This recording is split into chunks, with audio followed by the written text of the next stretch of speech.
구독과 좋아요. 민원연의 미디어 탈곡기 818을 시작하겠습니다. 예, 안녕하세요. 저는 언론 권력을 감시하는 시민단체 민주언론시민연합에서 대표로 일하고 있는 김원경입니다. 모니터 팀장 이봉우입니다. 정일입니다. 자, 그러면은 첫 번째 기고스는요. 차명진 그 혐오 표현, 저는 막말이라고 하고 싶지 않거든요.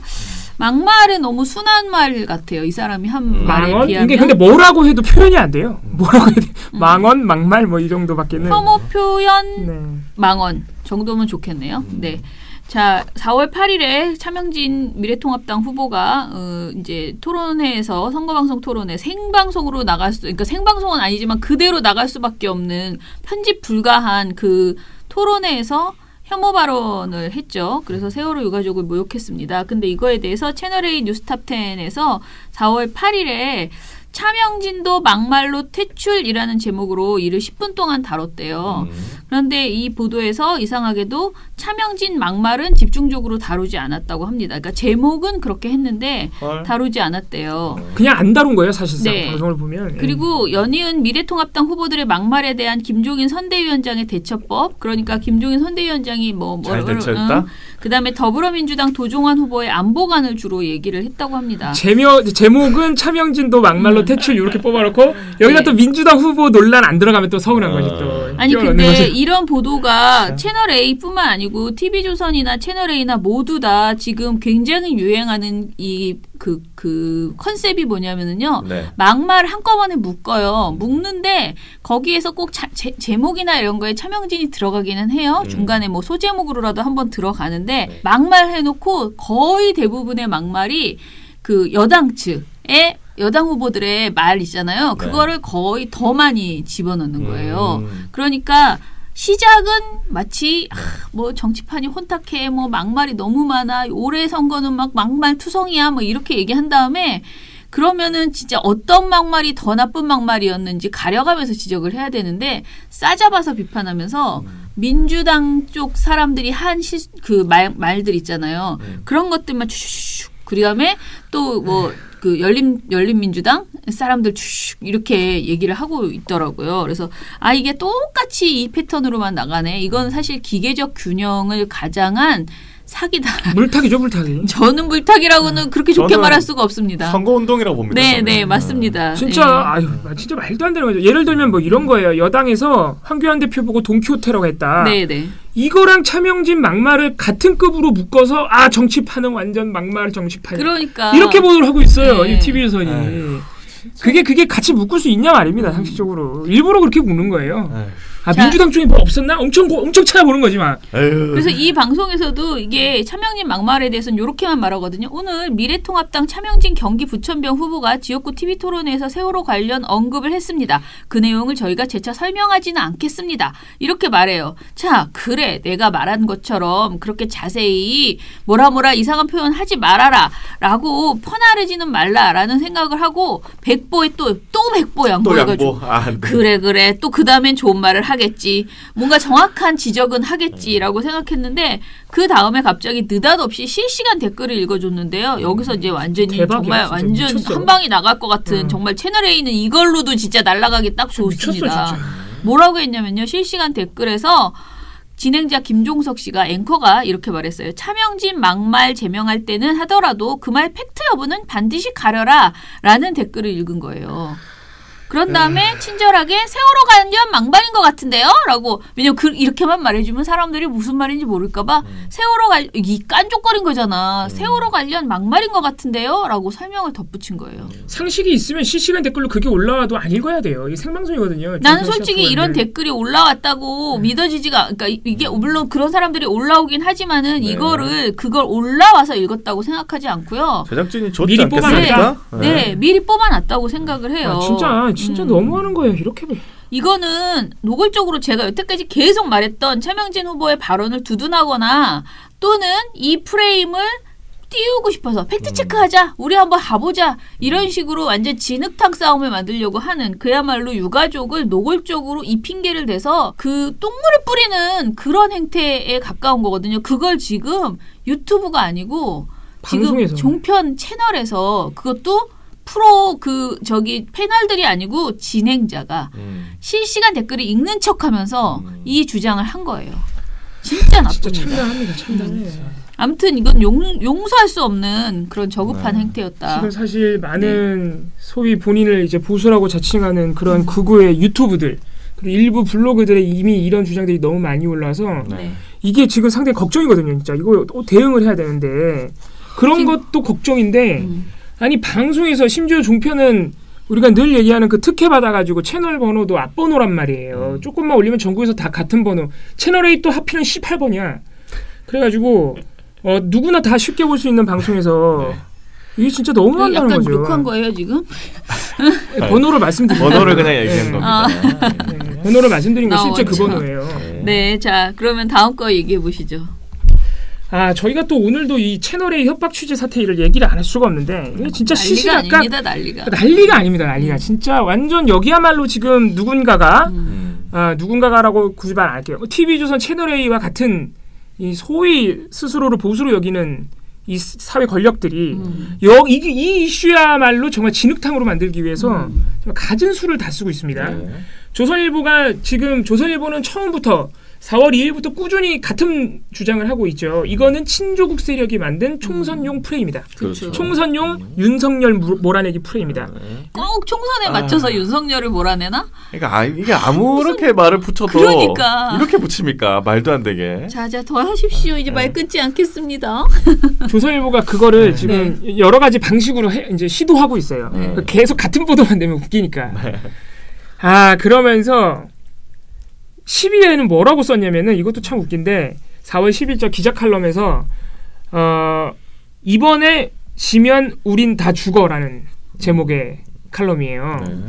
이번에 지면 우린 다 죽어 누가 이런 말을 했을까? 누가 말했죠? 근데 가만히 읽어보면 이건 이제 여당 인사가 이런 말을 했다는 얘긴데 일단 채널의 이 사태를 윤석열 제거 작업의 시즌2다라고 하면서 이 칼럼이 시작됩니다. 그러면서 뭐라고 하냐면은 더불어민주당 핵심 인사가 사석에서 했다는 말에서 그 근거를 찾을 수 있다. 최근 윤석열 검찰이 기소한 인사 중 한 명인 그는 이번 총선에서 지면 우리는 다 죽어라고 했다고 한다. 캥기는 게 없고 떳떳하다면 무고하게 죽을 일이 없다. 자, 이게 무슨 말이지? 은근히 무슨 말 하는 거예요. 여당 핵심 인사가 사석에서 이번에 총선에서 우리가 지면 다 죽는다고 했대. 그 말을 들으니 MBC가 저 보도를 낸 게 자기네들이 죽기 전에 윤석열을 먼저 죽이려는 그런 음모 아니겠니? 이렇게 이제 막 진짜 뻔뿌질을 하는 거죠. 카더라에 들고 와가지고 한다는 소리가 고작 그겁니까? 이거 또 나왔죠? 우리 조선일보에서 맨날 쓰는 어디에서 누가 뭐라고 했다고 한다. 우리는 이번 총선에서 지면 우리는 다 죽어라고 했다고 한다. 심지어 사석에서 했다는 말이니까 이건 소문이죠. 그 소문을 내가 어디서 들었는데 이거를 근거로 써서 자기네 프레임을 강화하고 있는 게 가지각색으로 하고 있는 겁니다. 그러니까 여당 핵심 인사하면은 이름 깔만하지 않나? 그게 조선일보한테는 더 이름 까야죠. 강력한 근거가 될 텐데 그 이름은 안 까요. 문제다 이렇게 해가지고 까야지. 그러니까 그 말씀도 잘하신 게 이게 조선일보가 그 사석에서 그런 말을 했다는 분을 뭐라고 묘사했냐면 최근 윤석열 검찰이 기소한 더불어민주당 핵심 인사래요. 몇 명 안 되고 후보가 까야지 그러면. 몇 명 안 돼요. 근데 안 까. 뭔가 이유가 있겠죠. 명예훼손이 두려운 것일까? 명예훼손 두려운 이때까지 아무도 이런 말을 하지 않았는데 말을 하려니 횡설수설하는 신빙성이 참.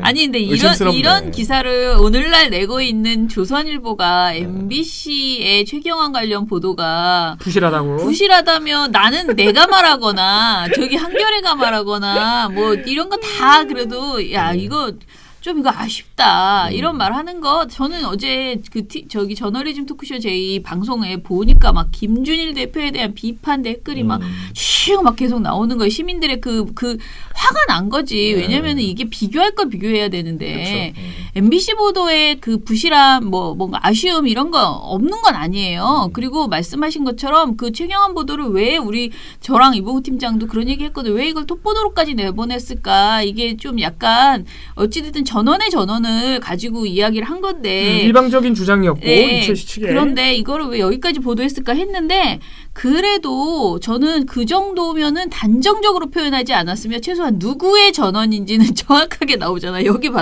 보세요. 도대체 누가 했다는 말인지 아무것도 모르는 상태에서 전원을 전하는 근데 그것도 했다는 것으로 전해진다. 이런 식으로 말하는 그런 조선일보가 어디 MBC를 가지고 그런 식으로 깐족거리냐고요. 대표님 그래서 저희가 우리 시청자 여러분들이 오해하게끔 하면 안 됩니다. 네. 조선일보랑 지금 MBC가 부실하다고 까고 있는 조선일보랑요. 그 조선일보가 부실하다고 한 그 MBC의 최경환의 신낮은 투자 의혹 보도는요. 비교를 할 수가 없어요. 누가 부실한가를 따지면. 대표님 말씀하신 대로 조선일보는 지금 도대체 누가 이런 말을 했다는 건지 그 소문을 자기한테 기자한테 알려준 건 누군지 아무것도 안 알려줘. 그냥 야 그런 말을 했다 하더라. 이거야. 근데 적어도요 MBC는요 지금 뭐 끼케봐 지금 조선일보와 비슷한 생각 하시는 분들이 그 비판하는 게 아무리 그래도 이철씨 혼자 그렇게 지금 주장하는 거고 다른 근거가 없는데 왜 그렇게 확 보도했니 그래도 MBC는 누가 말했는지 보도하잖아. 그렇죠. 이철씨가 말했다고 보도하잖아. 그리고 이철씨로부터 어떻게 들었느냐? 이철씨한테 우리가 물어봤다. 이철씨와 주고받은 편지 MBC가 취재 과정까지 다 얘기한다고요. 씨의 전 보좌관하고도 분명히 다른 근거도 하나 있습니다. 예, 그리고 이제 그 본인이 아니다라고 하는 반론도 분명히 담았고 그 다음에 이거는 일방적인 주장일 뿐이다라고 또 이야기를 해요. 그렇죠. 그 정도로 최소한의 어떤 물론 그걸 아예 보도하지 말았어야 된다라는 거죠. 조선일보 주장은. 그래서 최경환 의원이랑 똑같은 의견인 거지. 그럼 그 기사는 어떻게 할 건데? 그러니까 이건 어떻게 할 건데? MBC를 그렇게 깔 거면 그 정도로 치밀하게 보도하라고 요구하는 조선일보가 MBC 그 보도에 있는 신라젠 전 사장님, 현 사장님의 반론, 최경환 의원 측의 반론도 아주 많아요. 한 절반 가까이 돼. 진짜 딱 있잖아요. 너나 잘하세요. 딱 그 말을 똑같이 해주고 싶은 진짜. 그런 심정입니다. 아무튼 그리고 조선일보가 이런 보도만 내고 있냐? 주말간 또 난리를 치고 있습니다. 네, 요즘 아주 굉장히 열일하시고 계십니다. 주말에 무슨 일이 있었느냐? 이건 정확하게는 주말은 아니고 4월 10일 이 유튜브 하시는 어떤 분이 뭐 어떤 분이야? 다 굳이 얘기해야 되나? 왜냐면 홍보될 것 같아서 보지 마세요. 그런 유튜브 안 보셔도 되거든. 근데 이미 많은 분들이 알고 계실 것 같아서 그냥 어떤 유튜브 하는 분이 그 MBC가 보도한 그러니까 이철씨 지인 제보자와 채널A 기자 간의 대화 녹취 그 녹취록을 공개했어요. 전문을. 그분이 MBC는 아직 공개를 안 했는데 그러니까 또 난리가 났습니다. 지금 이 전선에 가장 적극적으로 나서고 있는 조선일보와 세계일보 등 또 이제 신나게 물타기를 하는 거죠. 그런데 지금 조선일보가 냈던 보도 중에 하나는 뭐냐면은 딱 제목이 이거예요. 이거 어제 일요일 날 나온 기사인데 채널A 기자 녹취록에서 제보자에게 검찰과 거래 없다. MBC는 보도 안 해. 자 이거 무슨 말이에요? 야 우리가 그 공개한 녹취록을 봤더니 채널A 기자가 제보자와의 대화에서 검찰과는 거래 없다고 말을 했는데 MBC가 그건 보도 안 했어. MBC가 검언유착이라는 프레임을 만들려고 거짓말한 거야. 라고 보도하고 있는 거예요. 보도 내용 별로 읽어드릴 게 없어요. 네, 딱 그겁니다. 예를 들면 뭐 조선일보가 인용한 거 뭐 이런 거예요. 채널A 기자가 이렇게 말했다는 겁니다. 제보자한테. 저희 입장에서는 그런 부분이 없으면 제보한다는 의미가 없다. 제가 브로커는 아니다. 제가 판사도 아니고 중간에서 이거는 반드시 이렇게 된다. 그런 말씀 못 드린다. 이렇게 말했다는 거예요. 자, 오케이 알겠다고. 이런 거 실제로 있습니다. 근데 되게 웃긴 게요. MBC가 이걸 보도 안 했다고? 이게 거짓말이에요. 이게. 근데 예를 들어서 지금 조선일보가 하나 실수하고 있는 것이 뭐냐면은 녹취록, 전화통화와 실제 만났을 때 녹음한 그 녹음 그것만 녹취록에 나와서 지금 연락에 지금 보도를 내고 있단 말이에요. 그런데 조선일보가 놓치고 있는 게 뭐냐? 이 사단의 시작은 뭐로부터 시작됐습니까? 채널A 기자가 편지를 보냈어요. 편지를 그렇죠. 이철 씨한테 2월 17일 날. 왜 그걸 쏙 빼고 말씀을 안 하실까? 그러니까. MBC가 4월 2일에 그 편지 전문을 공개했습니다. 이 사태의 발단이 된 그 전화통화와 만남이 이루어지기 전에 시작된 이 편지 안에 MBC가 이미 4월 2일 조선일보가 보도하기 열흘 전에 보도한 그 편지에 이미 그 내용이 있어요. 다. 저 일부만 읽어드릴게요. 그 편지에 어떤 내용이 있는지. 뭐 조선일보가 지금 없다 그러는데 MBC가 4월 2일 날 공개한 채널A 기자의 편지 3월 10일자 편지에는 이런 말이 있습니다. 아쉽게 느끼실 수도 있겠지만 대표님이 검찰과 공식적인 딜을 할 수는 없습니다. 대표님 지인께서 검찰과 함께 진행할 수 있느냐 이런 말씀 주셨는데 이 말씀은 공식적으로는 어렵다는 답변 드립니다. 이걸 대번에 가능하다고 하는 기자는 사기꾼입니다. 솔직히 저는 안 되는 걸 되게 할 수는 없습니다. 하지만 될 만한 것은 되게 할 수 있습니다. 대표님도 카드가 있을 겁니다. 유시민 전 장관 등 정관계 인사에게 강연료 등 명목으로 돈을 건넨 내역이 될 수 있을 겁니다. 그 카드는 언론사와 조율에 세상에 나올 때 가장 효과가 있습니다. 이것이 가족의 실형 선고를 막는 데 적절한 카드가 될 겁니다. 이는 자명한 것이며 저희 회사가 아닌 다른 언론사를 통하셔도 상관이 없습니다. 저를 비롯한 채널A 법조 팀원들은 많은 검찰 취재원을 보유하고 있습니다. 저는 단연간의 검찰 취재로 검찰 고위층 간부와 직접 컨택할 수 있습니다. 또한 저희 회사는 JTBC나 KBS, MBC처럼 친정권적이지 않으며 TV조선처럼 극우 성향을 띠지 않습니다. 아이고. 검찰과 먼저 손을 잡고 이 사건을 특정 방향으로 진행시킬 수는 없습니다. 대신 보도에 발맞춰 검찰 고위층에 대표님의 진정성을 직접 자세히 수차례 설명해 드릴 수 있습니다. 자, 제가 지금 일부만 읽어드린 건데 이미 MBC가 4월 2일 보도한 편지에도 채널A 기자가 내가 직접 딜을 쳐드릴 수는 없다고 얘기한다고요. 뭘 MBC가 보도 안 해요. 다 보도했습니다. 그런데 MBC가 이걸 검언 유착으로 보도한 이유는 뭡니까? 처음부터 이 편지에도 잘 나와 있지만 지금 채널A 기자가 계속 뭐라 그래요? 유시민 돈 그거 내용만 주시면 내가 잘 얘기해 드릴게. 나 검찰에 발 넓어요. 검찰 고위층이랑 직접 연결할 수 있어요. 나는 TV조선처럼 극우도 아니에요. 계속 자기가 채널A 기자 그런 식으로 얘기를 했다고요. 반복적으로. 지금 제가 편지만 읽어드려서 그런데 다른 날 편지 나머지 3개도 마찬가지고 다른 MBC 리포트에도 이런 내용이 있습니다. 이미. 심지어는 조선일보가 지금 그 자기네 보도의 근거로 쓰고 있는 그 녹취록 전문에도 제가 방금 읽어드린 이런 편지하고 똑같은 내용이 그대로 있습니다. 그런데 조선일보가 그런 건 보도 안 해요. 그렇죠. 네, 그런 건 보도 안 해. 그런 건 안 했지. 그런 것도 안 읽어 자기네가. 안 읽어줘 기사에서. 에휴, 이런 식이라는 거예요. 조선일보가 지금 이런 식으로 보도를 하고 있다는 겁니다. 아무튼 대체적으로 지금 분위기는 조선일보만 그런 건 아니고요. 대체적으로 많은 기자들이 MBC를 더 비판하고 있습니다. 아, 진짜. 아시겠어요? 그런 분위기? 분명하게 있어요. 지금 뭐 SBS 기자분들, 그다음에 한국일보 기자분들. 왜 그럴까요? 보통이 아니네. 기자들끼리의 어떤 짬짬이 단결하자 이런 분위기. 그러면은 평소에 그렇게 취재 다들 하시나 보네. 협박으로. 내 말이 그 말인 것 같은. 약간. 그러니까 편지 먼저 보내가지고 아니 그건 아니야. 그렇게까지 하시면 안 돼. 그런데 왜 MBC를 까실까? 심지어 취재윤리까지 동원해서 너무 웃기는데요. 뭐 아무튼 얘가 한번 제가 읽어볼게요. 제목이 취재윤리 공격이 아닌 성찰의 무기라는 한국일보 칼럼이에요. 성찰하시라고 우리가 고발하는 거예요. 이희정 미디어 전략실장이 쓰신 글인데요. 이게 소제목만 그냥 읽어드리면 채널A 기자 협박 취재 의혹 놓고 일부 언론사 간 이전 투구 안타까워 언론계 공동의 자성과 노력 절실이에요. 그럼 조선일보하고 MBC 막 이렇게 싸우는 게 안타깝다 이렇게 보이잖아요. 근데 이게 결론을 그냥 읽어드릴게요. 중간중간에 말들 되게 이상한 거 많지만 빌 코바치와 톰 로젠스틸은 저널리즘의 기본 원칙에서 윤리를 별도의 장으로 다루지 않은 이유를 이렇게 밝혔다. 윤리는 저널리즘의 모든 요소에 기자가 내리는 모든 중요한 결정에 엮여있는 가치다.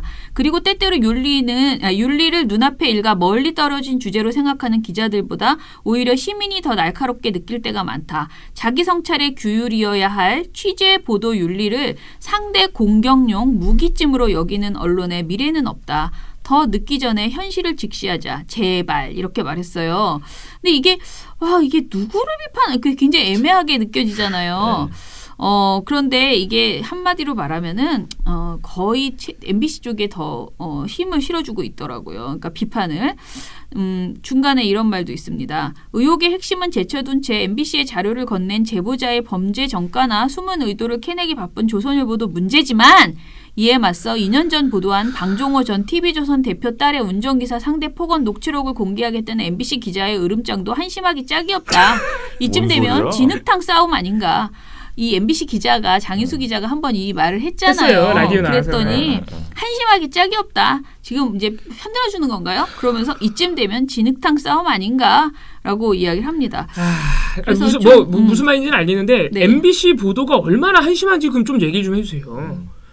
아니 오케이 장인수 기자 그렇게 좀 우리도 조선일보 거 갖고 있는데 뭐 우리도 자꾸 그렇게 보도내면 깐다? 감정적으로 들릴 수 있습니다. 근데 그 전에 MBC 보도에 대한 조선일보의 지금 태도가 얼마나 한심한지 먼저 좀 알려주세요. 그런 거 얘기 안 하고 이렇게 기계적 중립으로 붙여버리면 어떡합니까?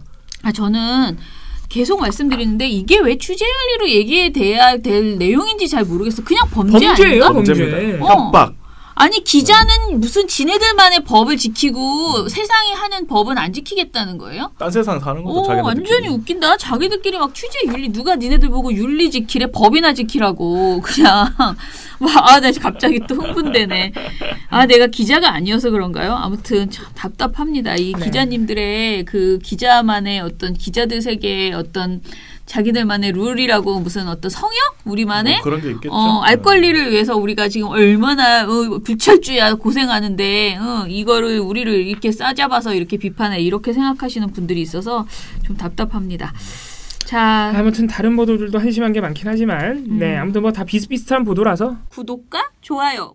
자, 그리고 하나 더 이제 하면은 사실은 이거는 저희가 살짝 도움을 드리기는 했는데요. 광복회 있지. 광복회라는 곳이 있어요. 저는 사실 잘 몰랐는데 제가 지난번에 그 조선일보 100주년 그 100년 기념 그 신문을 하나 만들었잖아요. 그래갖고 그게 이름이 뭐 청산조선일보 뭐 이런 식의 아주 이제 약간 그 패러디 신문 같이 해서 만들었어요. 그런데 그것을 이 광복회 회장님이 보시고 이거 파일을 주던가 아니면 그 인쇄물을 좀 많이 주면 지역 광복회에 다 내려보내겠다 뭐 이런 식의 이제 말씀을 하셔가지고 제가 그 파일을 이제 드린 적이 있거든요. 종이는 다 써서 소진해서. 그런데 그 이후에 광복회에서 굉장히 이 조선일보와 그 동아일보의 친일 예전 친일 행각 이런 것들을 좀 많이 국민들이 모르고 있다라고 본인들이 그걸 좀 알리고 싶다라는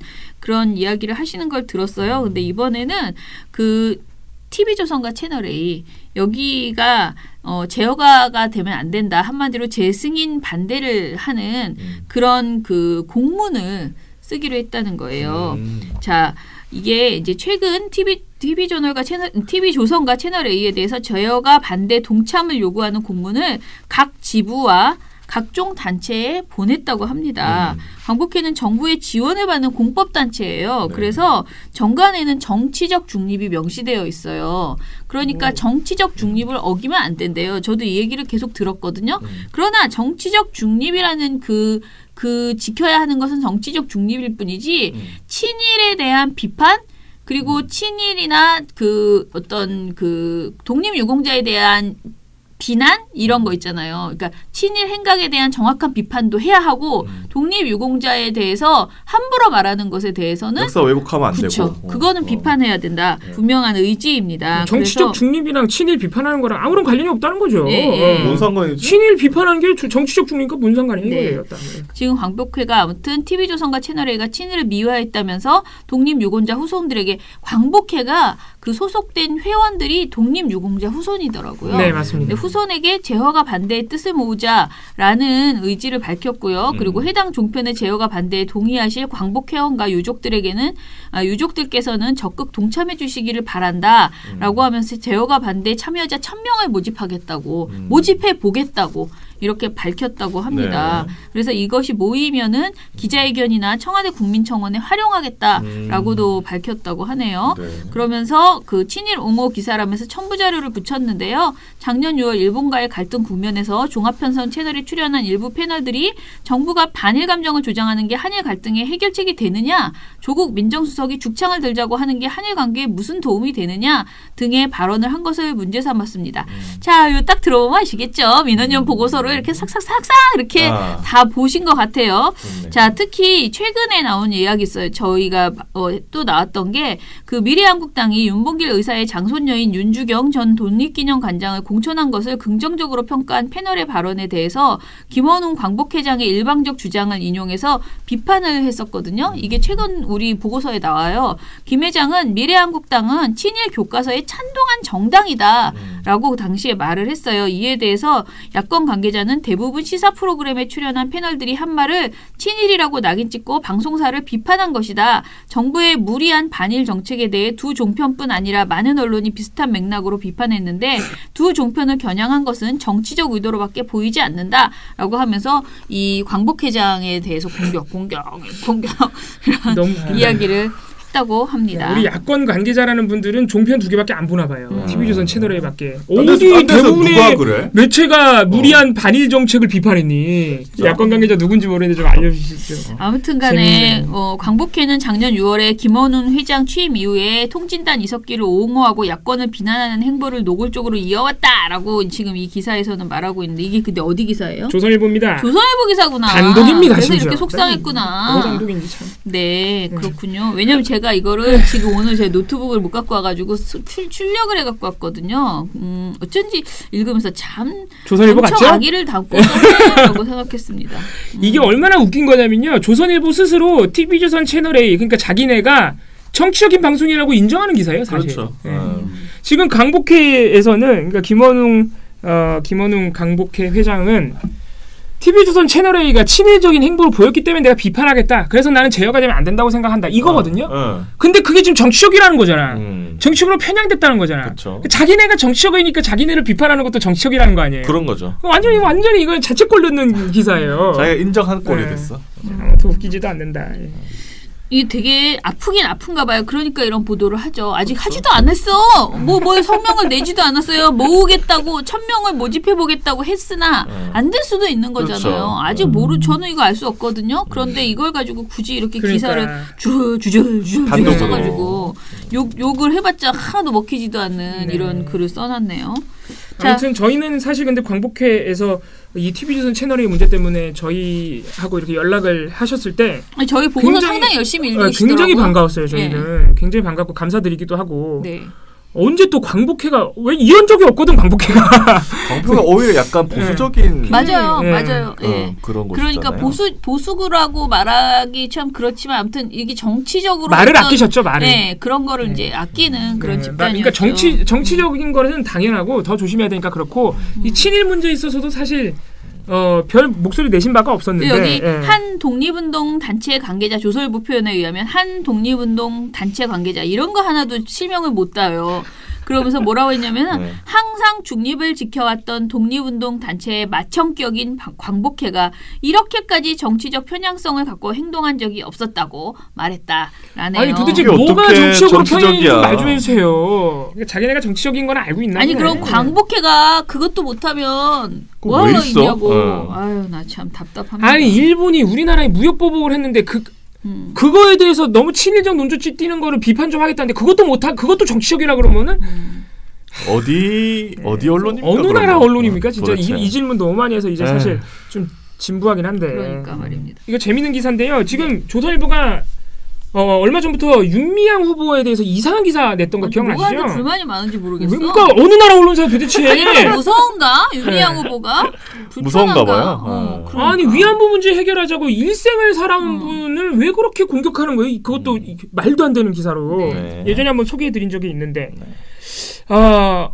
조선일보가 어떤 보도를 냈냐면요. 일본 최대 일간지 요미우리 신문이 한국정신대문제대책협의회 대표 출신의 윤미향 더불어시민당 비례대표 후보의 국회 입성을 경계하고 있다고 보도했어요. 조선일보가. 이렇게 보도했다가 삭제를 했습니다. 왜 삭제를 왜 떼? 그러니까 삭제를 왜 또 하셨을까? 그러니까 일본이요 이 윤미향 후보의 당선을 굉장히 경계하고 있습니다. 이거를 한국 언론이 왜 애초에 보도한 이유가 뭘까? 참 알 수 없어. 삭제는 왜 했을까? 그러게요. 하여튼 참 진짜 요지경입니다. 가지가지합니다. 정말 늘 상상 그 이하를 자주 삭제하는 거야. 삭튀가 무슨 유행이야. 진짜 상상 그 이하를 보여준다는. 살짝 올린 다음에 URL만 어디다 박 쏴주는 거 아닐까? 그리고 바로 지우는. 그러니까 너무 웃긴 게 일본이 경계하는 여당 후보 뭐 이런 식으로 지금 막 썼거든요. 조선일보가. 그러니까 일본이 경계한다는 게 조선일보인데 그렇게 중요해? 막 엄청 무서워? 거지? 그러니까. 왠지 끌리네. 일본이 경계하는 후보라니 급도 그쪽으로 더 찍어줘야 되는 거 아니야 그럼? 참 웃긴다. 황당합니다. 자 그러면은 댓글 좀 보고 근데 우리가 지금 댓글 볼 수도 없다. 우리가 금요일날 거기 방통위 앞에 가가지고 라이브를 해가지고 여러분들 굉장히 놀라셨죠. 예고도 저희가 이제 오후에 원래 가겠다는 말씀은 미리 목요일날 드리긴 했지만은 오전에 되도록이면 녹음을 하고 오후에는 그냥 우리끼리 가서 유튜버들이 찍어주시겠지 이렇게 생각하고 그렇게 가려고 했는데 일단은 저희가 아침에 회의를 하느라고요. 녹음할 시간을 완전히 놓쳤어요. 그리고 또 유튜버들이 많이 못 오실 수도 있다. 이런 불안함이 생기면서 안정적으로 우리가 미디어 탈곡기가 가서 그쪽에서 방송을 하자 이런 생각이 들어서 방송을 하게 됐어요. 그런데 아까 우리가 보니까 제법 많이 들으셨어요. 그 내용을. 서울의 소리 방송? 인가요? 네. 채널에서도 많은 분들이 들으셨고요. 뭐 정치 일학 그다음에 우리 미디어 탈곡기 그 독자들도 많이 듣고 민주언론 시민연합 계정으로도 많이 들으시고 해서요. 생각보다는 아무튼 많은 분들이 2시간 40분 정도 거의 3시간 가깝게 했는데요. 많은 분들이 들어주셔서 감사합니다. 미디어 탈곡기 그 채널에서 라이브 할 때 라이브 실시간 채팅으로만 한 140명 이렇게 들어오셨어요. 그래서 꽤 많이 봐주셨습니다. 네, 그래서 뭐 댓글은 저희가 따로 안 읽어드려도 될 것 같고요. 오히려 팟빵 댓글을 좀 읽어드릴게요. 상상이 현실이 되는 나라님께서 방통위 앞에서 김원경 대표님과 이봉우 팀장님의 한 컷이라고 올려주셨어요. 사진 열심히 찍으시더니 네, 한 컷 올려주셨군요. 이날 사실은 상상이 현실이 되는 나라님이 오셔서 저희 시작부터 끝까지 같이 도와주셨어요. 고이양이 아빠님도 오셔서 도와주고 거의 직원처럼 도와주셨어요. 활동가처럼. 그래서 우리 정현우 전 대표님께서 차기 민원연 올해 회원상을 노리고 계신데요. 이날 같이 계셨다가 놀래가지고 상은 영원히 못 받겠구나 이런 생각이 들었다고. 적수들이 너무 많다고 이렇게 말씀을 하셨습니다. 아무튼 이날 재밌었습니다. 재밌었고 많은 분들이 좋아해 주셔서 참 뿌듯했어요. 네. 투어이브 박미정님이 임동준 활동가님 KBS 열린토론에서 목소리 들으니까 너무 반가워요. 목소리가 차분해서 귀에 잘 들어와요. 민원연 활동가님들 방송에서 더 많이 보고 듣고 했으면 좋겠어요. 민원연 화이팅 하셨습니다. 이걸 또 들으셨군요. 예. 네. 참 감사합니다. 잘 들으셔요. 우리 회원님들 참. 트윗 폭발님이 활동가님 왜 안 올려요? 근데 이게 뭐야? 올라갔을 겁니다. 라이브를 보니 대표님이 만화 주인공으로 어디선가 본 듯해요. 만화 주인공으로 보셨다는 것은 역시 아로미가 아닐까 그런 생각입니다. 개구리 왕눈에. 예. 자, 그러면은 오늘 방송 이것으로 마무리하고요. 어찌됐든 내일까지는 우리가 저희 수요일 날은 방송을 못 하겠네요. 수요일 날은 선거날인데 우리도 선거하고 좀 쉬기도 해야지 되고요. 그리고 방금 전에 전화 왔는데 뉴스공장이 무슨 라이브로 개표 방송을 한대요. 그래가지고 그동안 내가 그렇게 하자고 그래도 시간을 코딱지만큼도 안 주던 뉴공에서 선거보도 내용을 가지고 왜 개표 방송하면서 이렇게 중간중간에 이렇게 막아 뜨잖아요. 말하려면. 그러니까 그때 나와가지고 이번 선거 보도에 대해서 좀 정리하는 그런 이야기를 좀 해달라고 해서요. 선거날 오후에는 저도 뉴공에 7시부터 10시까지라나 아무튼 가기로 했습니다. 저녁에요? 네. 대표 방송이 그 시간에 있나 봐요. 아니 선거 다 끝나고 그렇게. 그러니까 제가 진짜 그때 선거 보도가 별로 없어서 별로 그거 방송 안 해도 되고 그냥 맨날 자기들 하는 뉴공에서 맨날 하는 거 있잖아요. 그런 거 그게 굉장히 중요하다고 본인은 그렇게 저는 사실 아주 전형적인 우리가 좀 지적하는 격전지 중심 보도라고 생각을 해서 좀 아쉬웠는데 그나마 최근에 좀 비례정당 후보들 나와가지고 각 비례정당의 소수정당까지 다 포함해서 정당들의 정책과 왜 우리 비례정당을 찍어야 되는가에 대해서 설명하는 시간을 쭉 줘서 그나마 다행이다라고는 생각하지만 아무튼 간에 저하고 좀 맞지 않았어요. 저는 그렇게 생각하는데 어찌됐든 뉴공의 이제 개표 방송이 아무튼 나가게 됐습니다. 그래서 그때도 좀 많이 보시고요. 호시탐탐 어찌됐든 선거 보도가 부실했다라는 점을 여러 가지 문제가 있었다는 점을 좀 말씀드리도록 하겠습니다. 자, 민원연의 미디어 탈곡기는 내일도 열심히 하도록하겠습니다. 탈탈탈 안녕.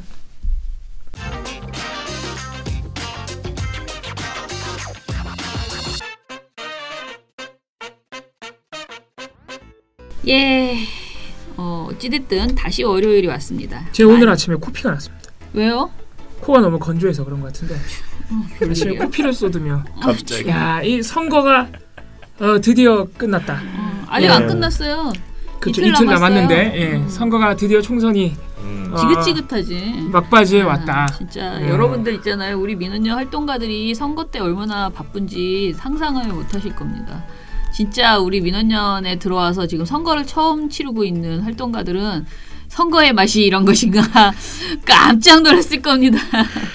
정말 바쁩니다. 근데 이번에 물론 저희가 내일도 또 선거에 대해서 말씀을 나눌 수 있겠지만은 이번 선거처럼 너무 이 선거 자체에 대한 관심이 국민적으로나 특히 언론에게 있어서나 굉장히 떨어졌던 선거가 또 있을까? 여러모로 초유의 선거라는 생각이 많이 들어서 우리 시청자 여러분들께서는 부디 이 그동안 가져오셨던 선거에 대한 확실한 어떤 판단 기준을 가지고 훌륭한 선택을 각자 생각에 따라 해주시길 부탁드립니다. 갑자기 공익 광고도 아니고 투표하셔야 돼요. 아니 진짜 관심이 너무 없더라고 이번 선거에 전반적으로 대중적으로. 나는 우리 식구들은 관심이 너무 많아서 지금 매일 열띤 토론을 펼치고 사전 있는데. 투표 얼마나 많이 나왔는데요. 그죠? 그렇습니다. 투표 열기에 대해서 말씀드린 게 아니라 그 선거 이슈가 사라진 선거라는 거죠. 그렇죠. 근데 저는 사실은 사람들이 알고 있다고 생각해요. 코로나19를 겪으면서 사실 많은 사람들이 이게 정치가 되게 중요하구나라는 것을 이전과 많이 몸으로 느끼셨을 거라고 생각을 해요. 그러니까 정부에 대한 어떤 그게 신뢰이든 부족함에 대한 비판이든 간에 이게 말이 통하고 말을 하면 뭔가 개선이 되는 그런 맛이 있는 그야말로 그게 정치구나. 국가가 왜 존재하는가에 대해서 우리가 분명히 느낄 수 있는 그런 상태를 체험을 했다는 거죠, 우리가. 국가도 국가지만 국회의원들도 얼마나 중요한가. 그러니까요. 딱 지자체 단체장도 얼마나 중요한가 이렇게 다 알게 됐잖아요. 그러면서 이제 사람들이 처음으로 이게 우리가 진짜 정치, 투표 이런 것을 잘해야 되는구나라는 것들을 좀 느끼시지 않으셨을까라는 생각을 해서요.